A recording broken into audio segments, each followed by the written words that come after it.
महाराज जी, पर फिर भी वैष्णो देवी जाते समय बस खाई में क्यों गिर गई? अमरनाथ और केदारनाथ देखो यात्रा बच्चा, में कई बार बर्फबारी हो गई। देखो का मंगल हुआ क्योंकि वो जा रहे हैं वैष्णो देवी। मरना तो था ही उनको, पर मरे वैष्णो देवी में, उनका मंगल हो गया। क्या बात है सर, क्या बात है सर, क्या बात। ये आकर बताया करते थे कि जिन धामों की आप पूजा करने जाते हो, इन धामों की कुछ कम से कम तुम स्थापना देखो कैसी हुई है। इन तीर्थों की ये स्थापना कैसी हुई, और फिर ध्यान से सोचो, विचार करो। आज बालक नहीं हो, आप शिक्षित हो। महाराज जी, आपके सत्संग में सुना है कि भगवान के भजन करने वाले को त्रिभुवन में कोई भी परास्त नहीं कर सकता।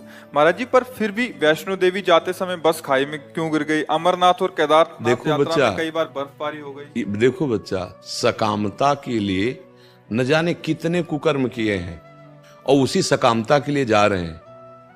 उसी सकामता की प्रारंभिक ना निरंतर भजन करने वाले हैं, न ये शरीर समर्पित है, न मन समर्पित है, न प्राण समर्पित है, तो भी उनका मंगल हुआ क्योंकि वो जा रहे हैं वैष्णो देवी। मरना तो था ही उनको, पर मरे वैष्णो देवी में, उनका मंगल हो गया बच्चा। वो कोई भगत इस कोटि के नहीं जिस कोटि की बात हम जो सत्संग में करते हैं। बाल बांका का मतलब, अब उनका भी बाल बांका हुआ क्या? उनको यमदूत ले जाएंगे क्या? वो नरक जाएंगे क्या? क्योंकि उनका लक्ष्य था मां भगवती के दर्शन करने। इतने बड़े तपस्वी नहीं थे, इतने बड़े महात्मा नहीं थे, उन्होंने मनोनिग्रह नहीं किया था, लेकिन जो ये सब करने का फल मिलता है वो उनको मिल गया। शरीर तो छूटना ही था। शरीर की एक अवधि है। अगर 60 वर्ष की आयु है तो सेकंड नहीं बढ़ा पाओगे। सेकंड 60 वर्ष तक तुमने जितनी संपत्ति कमाई सब दे दो और 1 सेकंड श्वास बढ़वा लो, ऐसा सृष्टि में विधान नहीं है। ऐसी कीमती श्वासों को भगवान में लगाया ही नहीं, पर फिर भी काम बन गया। बद्री नारायण गए, बस कंट्रोल बाहर हुई, सब के सब मर गए। कहां पहुंचे? भगवान। इसको निगेटिव के लेते हो, नकारात्मक सोच में के लेते हो। आप वृंदावन आए, आप रिक्शा में बैठे, रिक्शा पलट गया, हाथ टूट गया। अब आपको लगेगा कि मैं वृंदावन आया, भगवत मार्ग में कदम रखा, यार हमने यहां क्या पाप किया जो भैया हमारा हाथ टूट गया? हाँ, तुम्हारी गर्दन टूटनी थी, तुम्हारी नस नस टूटनी थी। अब एक हाथ टूट करके सब पूरा निपट गया। एक जो है, कई बार सुना चुके हैं, सत्संग जो अच्छे से सुनोगे तो उत्तर सब उसी में आकर बताया करते थे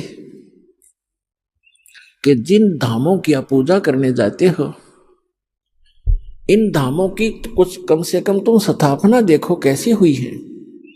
इन तीर्थों की ये स्थापना कैसी हुई,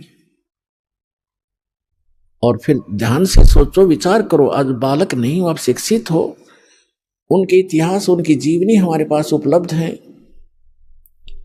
उनको पुनः विचार करके ग्रहण करो, उनको त्याग दो।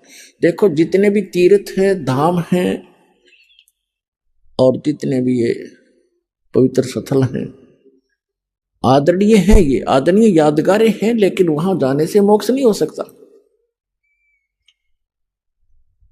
आपको बहुत बार बताया है, परमात्मा भी आकर स्वयं बताया करते थे और कहा करते थे कि इन धामों पर जाने से आपका मोक्ष नहीं, उल्टा पाप और पाप प्राप्त और जीवन नाशी आपका होता है।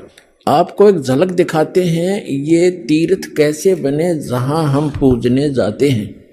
अपने आत्मा पहले ये निष्कर्ष बताते, थोड़ा उसके आगे और शेष आपके पढ़ के सुनाऊंगा, क्योंकि वर्तमान में एक बहुत दुर्दांत घटना घटी है जिससे आत्मा रो रही है, दुखी है, क्योंकि वो भी हमारे एक तरफ भटक रहे थे।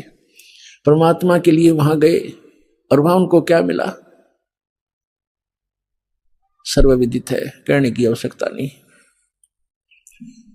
अब क्या बता रहे हैं कि नर और नारायण नाम के 2 ऋषि वहां तपस्या करा करते उस दलदल में। केदार माने दलदल। और उनकी तपस्या से प्रसन्न होकर भगवान शिव आगे। तो पुण्यात्माओं, भगवान शिव कौन आगे?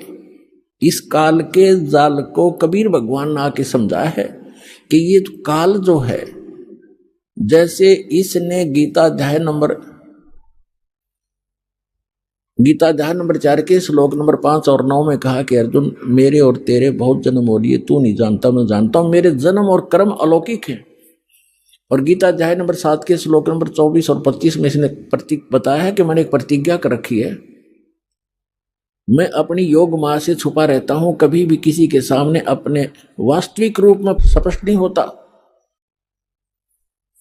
मैं कभी किसी के सामने अपने वास्तविक रूप में नहीं आता। तो ये क्या करता है, जैसे कोई ऋषि साधना करता है, उसको किसी को विष्णु रूप में दर्शन दे देता है, अपने पुत्र विष्णु के रूप में, तो वो ऋषि विष्णु का उपासक बन जाता है, उसी का अनाउंसमेंट करने लग जाता है, उसी का ज्ञान प्रचार करता है कि सर्वेश्वर है, महेश्वर है, सबकी स्थिति पालन और संहार करने वाला यही है।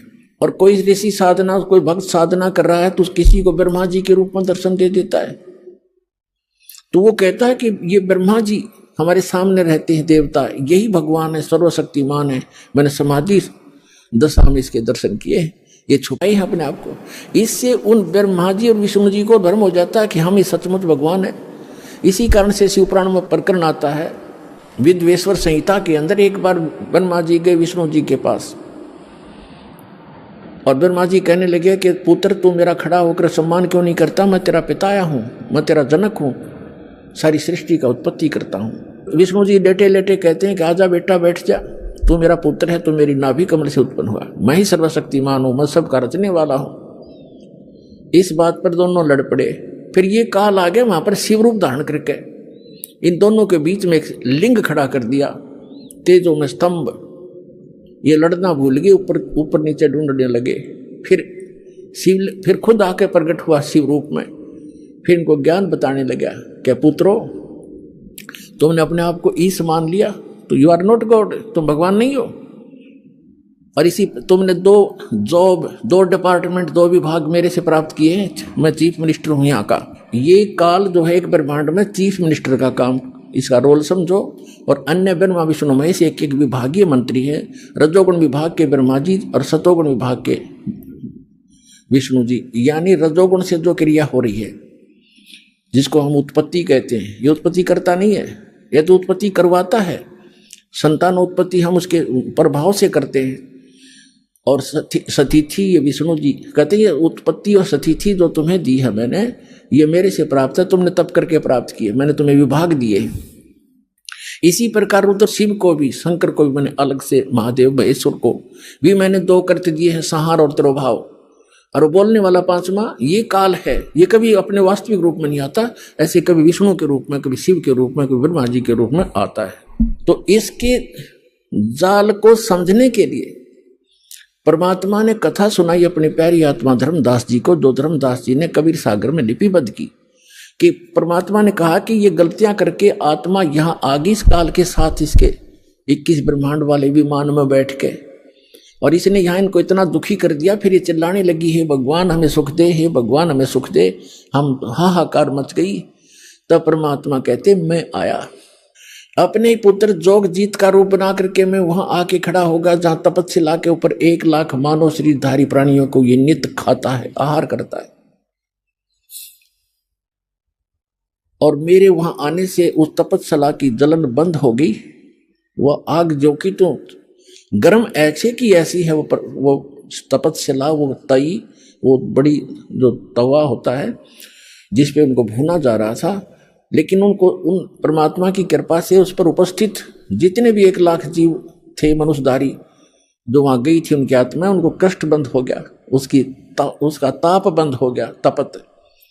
तब उन्होंने ऊपर में उठाकर देखा कि भगवान हम कौन से दुख, कौन से पाप का यहाँ कष्ट भोग रहे हैं। तो परमात्मा ने कहा कि ये इस लोक, तुम्हारे इस लोक के पाप का दंड नहीं तुम्हें, ये दंड है, तुमने सतलोक में ये पाप कराया था। परमात्मा को छोड़कर तुम, परमात्मा अपने को छुपा कर कह रहे हैं कि तुम भगवान को छोड़कर वहां सर्व सुख संपन्न था, प्राप्त थी, आपकी कभी मृत्यु नहीं होती थी, कोई कष्ट नहीं था, उसको छोड़कर तुम इस काल के लोक में आ गए। यहाँ पर आज जिस कार को, जिसको ठीक हो, जिस बंगले को, जिस बेटा और बेटी को आप अपना मानते थे, क्या तुम्हारे साथ आया कोई? अपनी आत्मा वहां तो सारी समझ में आ जाती है कि हाँ कुछ नहीं आया जी। फिर और तुम मरते थे, ये मेरा बेटा है, ये मेरी बेटी है, ये मेरा कार है, ये कोठी है, और भक्ति करते थे तो गलत कर रहे थे। हम प्रत्येक युग में जाते रहते हैं पर तुम सुनते नहीं। तो परमात्मा ने कहा कि हमसे गलत, वो कहने लगे सभी भगवान हमसे गलती होगी, मैं माफ करो। कहते हैं ऐसे माफ नहीं होगी। जब तुम जाए धरो जग तन देहा, तब तुम करना मम सत सबद स्नेहा।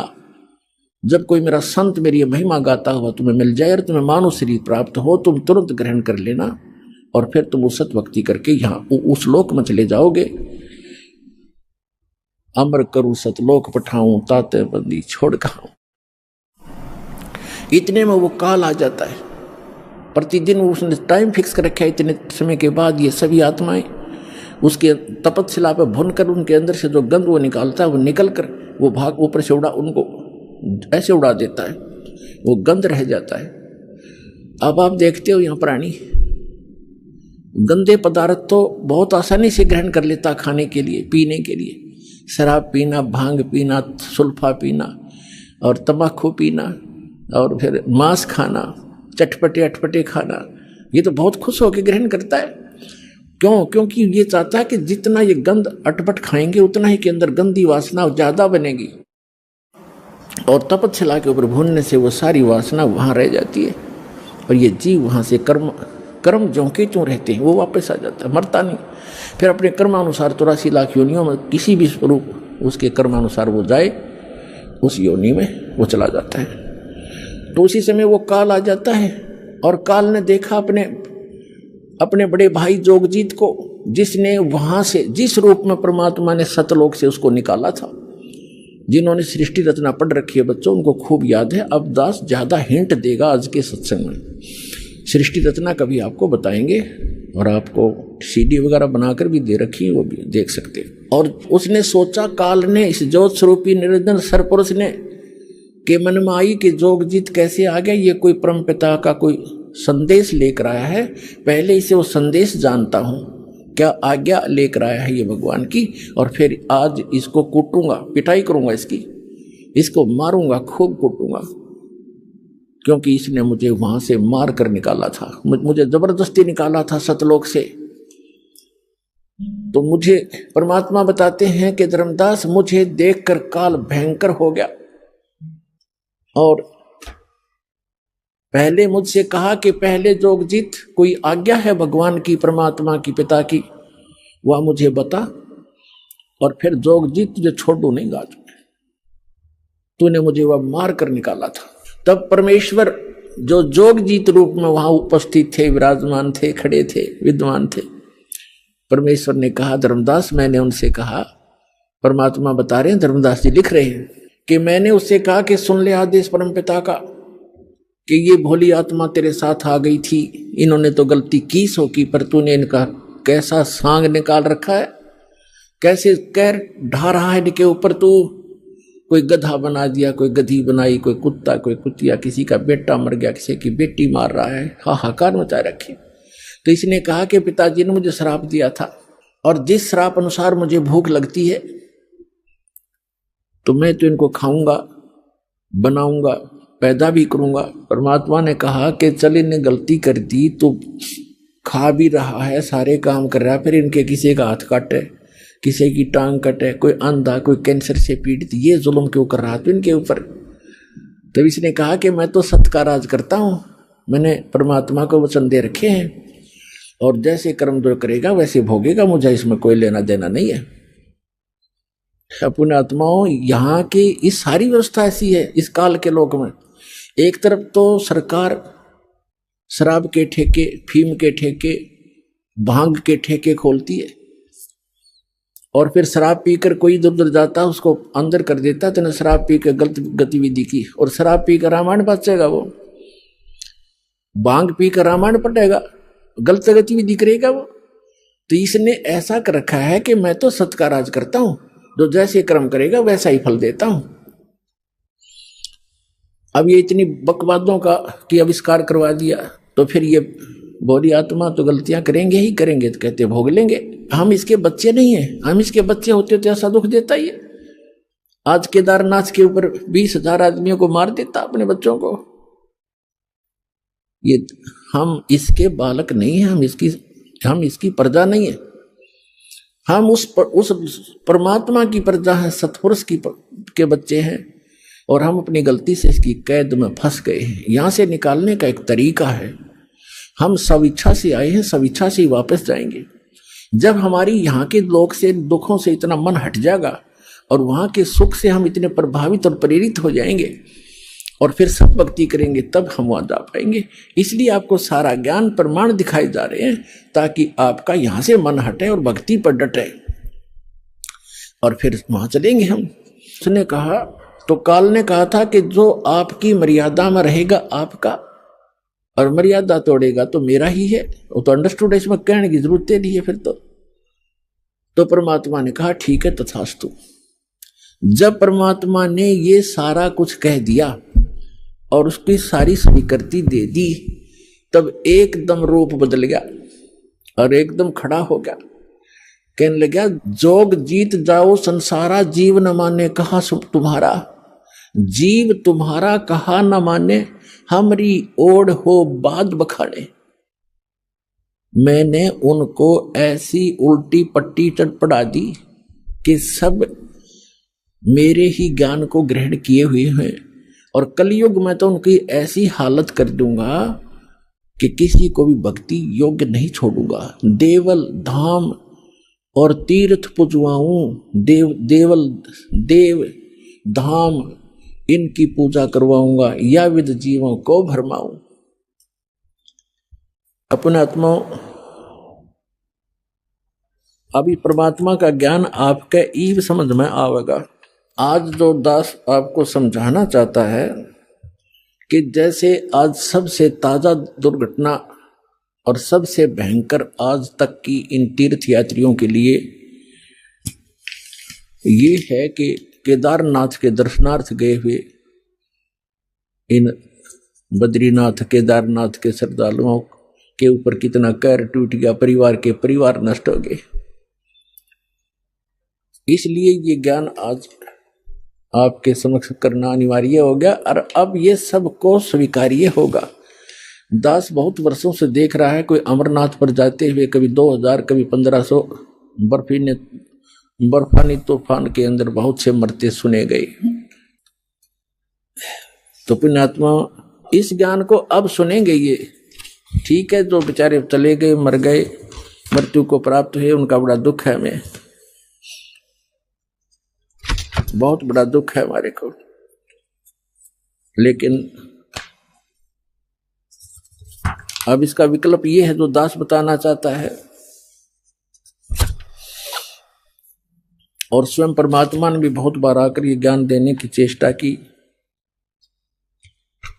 लेकिन इन स्वार्थी और अज्ञानी हमारे धर्म गुरुओं ने परमात्मा के इस यथार्थ ज्ञान को हम तक नहीं आने दिया।